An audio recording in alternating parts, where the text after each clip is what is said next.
माननीय संबलपुर विधायक जो उक्ति रखुंट संपूर्ण भाव में ग्रहणीय नुहे एवं या कह क्षमतार अहंकार।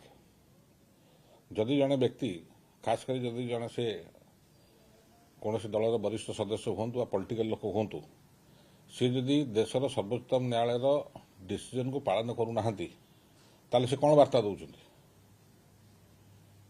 कि भारतीय जनता पार्टी विधायक मान आईन ऊर्ध्वे।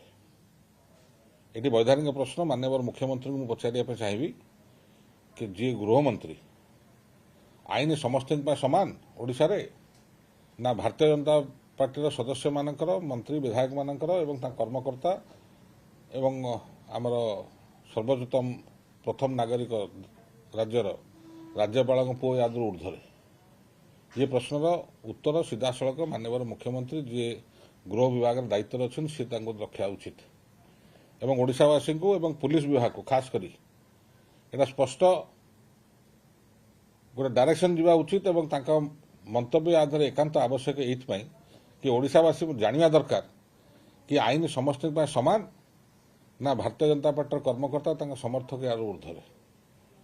आ जदि जहाँ विधायक संबलपुर जो उक्ति रखुंट ताकू जदि सरकार अनुसरण करती ताले पुलिस विभाग को यहाँ आपण परोक्ष कहते कि भारतीय जनता पार्टी कौन सदस्य को चाहे विधायक हूँ कर्मी हूँ जी हूँ ना कहीं आपण प्रोटेक्शन दिंतु।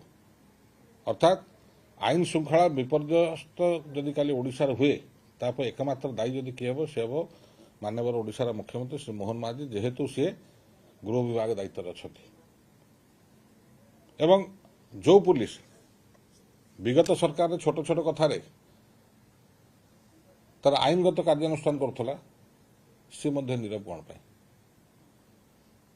राजनीतिक व्यक्ति उक्ति रखिपारती पुलिस विभाग कौन कर सुप्रीम कोर्टर निर्देश को पालन करेंगे ना करेंगे ना।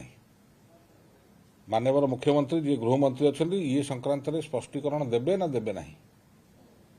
ओडिशा जनसाधारण को भारतीय जनता पार्टी सरकार रो मेसेजटा कौन आईन श्रृंखला नियम नेत्राधीन रहिबो सर्वोच्चतम न्यायालय नेत्राधीन रहिबो कि पॉलिटिकल लोकंकर इच्छाधीन हम ये सब हूँ वैधानिक प्रश्न। गोटे आड़े सरकार कहते 2.5 मासर शिशु जदि यह हुए तो सबुजा बड़ विपर्य ओडिशा पे आसो या कि पुलिस आईन श्रृंखला रक्षा करिवारे सक्षम हब नाही। आईन श्रृंखला आउरी विपर्यस्त हब आईन को बा पुलिस को बा सरकार को कहीं डरवे नाही।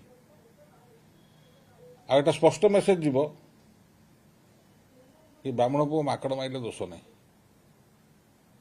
तो या द्वारा गोटे कथा वार्ता जोटा स्पष्ट हम ओडिशावासी कि ओडिया अस्मिता कही आईन श्रृंखला को लाइन अपर रखी राज्यर नेतृत्व नौथिबा मोहन बाबू केते दूर तांकर व्यक्तिगत पराकाष्ठा एठी सामना को आसवा दरकार। ओडिशावासी या निश्चित भाव में चाह रही ओडिशा राज्य सरकार कौन पदक्षेप नेबे।